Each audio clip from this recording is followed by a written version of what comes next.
बै माखासे जोंनि आफा उल्था सानगोथे एबा खिबुआव खर' सुबुंफोरा साफा साफा आफा उल्था एबा खिबुआव खर' जोनोम जायो। बे समनिफ्राय खिन्थु बर'आ जोबनायनि लामायाव थांगासिनो दङ। खान्थि सोमोन्दोजों नामजारि आबौनि नामाव दंमोन हाया, आफानि नामाव दङमोन हाया, बेखौ ट्रेन्सफार खालामनो हायाखै। बेखौ जोङो 10 दिन नोंथांमोननो सम होगोन। 12 तारिखनिफ्राय 22 तारिखनि गेजेराव ख्रिस्टमासनि सिगां जों फोजोबगोन। बेवहाय नोंथांमोना फर्म फिल आप खालाम, मा खालामनो नागिरदों बेखौ जमा हो। बिनि उनाव ख्रिस्टमासनि उनाव जोंनि अफिसारफोरा बेखौ स्टाडि खालामनानै नायबिजिरनानै नोंथांमोननो मियादि पाट्टा बिलाइखौ राननानै होगोन। 3 नाम्बाराव एलटमेन्ट MNP मोननाय हानि पाट्टा होनाय। जायफ्रा दैबाना लोमजानानै खुरखाजानानै MNP हिसाबै जिल्ला बेंगिरिजों लेखा होजानानै हा होजादोंमोन, बिथांमोननिखौबो थोंजोङैनो पाट्टा खालामनायनि थाखाय हिदिनखालि बेबस्था लागोन। 4 नाम्बाराव हा थानायनि फोरमानलाइ। जोंनियावहाय सोरबाया होनदों, दानिसो जोंनि जिल्ला UPPL दोलोनि आफादगिरि बिथाङा होनदों, बैनिया सोरबा सासे दैदेनगिरिनि न'आनो थांजोबसिगोननो ना, हायानो थांजोबसिगोन। आमटेकायाव बिल्डिंजों जाबजों थांजोबगोननो, हाया खिन्थु गावनि हायाव गावनि हा खिन्थु बेहा फोरमानलाइ गैया। फोरमानलाइ गैया आमगुरिनि। बे फोरमानलाइखौबो नोंथांमोना मोननो हासिगोन।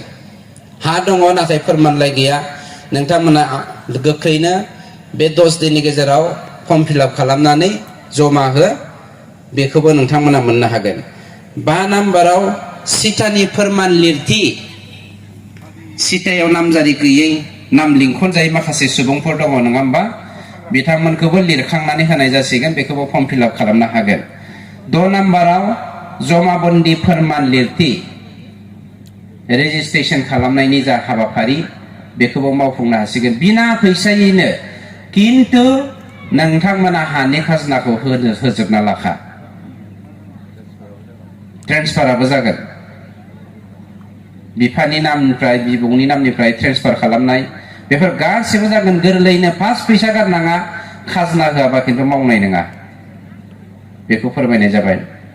जेखियानो जायाथों, जोङो गावबा गाव खामानिखौ बयबो मावनि, आं बयनिसिमबो खावलायनाय थाबाय।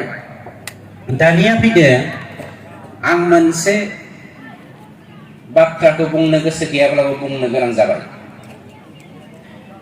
जोंनियावहाय बर'आव मोनसे बाथ्रा भाव दङ, बर' मिडियामाव फरायनाय गथ'फ्रा मिथिगोन, आंबो बर' मिडियामाव फरायनाय। खिबुआव खर' होननाय मोनसे बाथ्रा भाव दं। खिबुआव खर' मोनदोंना बर' मिडियामनि गथ'फ्रा? सोर मोनदों आखाइ थिखांलाय। बाथ्रा भाव जों मेट्रिकआव लिरनो मोनदोंमोन, आं बेखौ लिरनो रोङाखै, नंखायनो बेखौ गोसोआव दङ। जायखौ बर'आव मोनसे रावाव आफा उल्था होननानै बुङो, जेब्लायबो उल्था सानग्रा।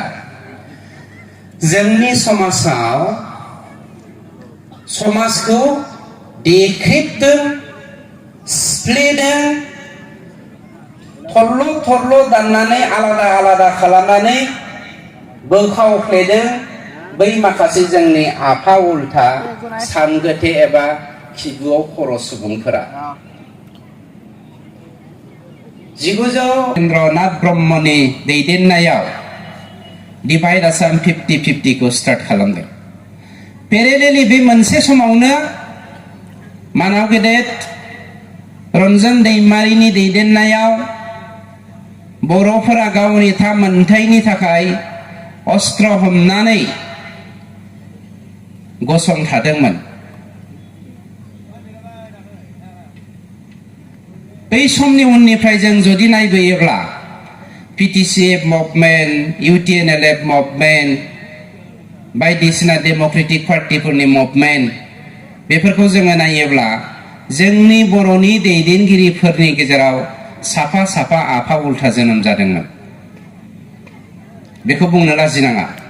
जारिमिना जेब्लायबो जारिमिनानोखा, सैथोआ जेब्लायबो सैथोआनोखा। जारिमिनखौ फरायो जोङो, जारिमिन माने आगुनिखौ स्टाडि खालामो, दिनैनिजों सोमोन्दो लाखिनानै इयुनखौ दानो थाखाय। बेखौनो जारिमिन होननानै बुङो बर'आव जुदि जों बुङोब्ला। आगुनिखौ जोङो स्टाडि खालामनि जोङो बावगारदो पिटिसि मुभमेन्टखौ जोङो बावगारदो इउटिएनएलएफनि मुभमेन्टखौ गेजेर खोलोबनिखौ जोङो फैनिलाय दिनैनिफ्राय प्राय 20 बोसोर समनि मुभमेन्टखौ जोंनि बर'नि सोमावसारनायखौ बिबार मुगाया अलंबार मुगाया रिनाइसेन्स पिरियडमोन पेरेलेलि गुरुदेव कालीचरण ब्रह्म मानबदेव बिथांनि दैदेननायाव जोंहा रिफर्मेशन मोनसे पिरियडबो जादोंमोन बेफोरखौबो जोङो बावगारथ'नि थारमाने हाजार हाजार बोसोर जाबोनाय बर'फ्रा गोमालांनायनिफ्राय जोंखौ बोखांनानै लाबोफिनदोंमोन बै समनि आगुनि दैदेनगिरि बिथांमोना किन्तु गेजेर खोलोबावहाय जेब्ला जोंनि बर'नि गेजेराव साफा साफा आफा उल्था एबा खिबुआव खर' जोनोम जायो बे समनिफ्राय किन्तु बर'आ जोबनायनि लामायाव थांगासिनो दङ बिथां हाग्रामा महिलारिनि दैदेननायाव दिनैसिमबो माखासे मानसिफोरा राजखान्थिनि सायख्लुम गोग्लैयाखै होननानै बुंनानै जोंनि गेजेराव सानगोथि मोनसे बिथिंजों बर' हारिखौ दैदेननो नागिरदों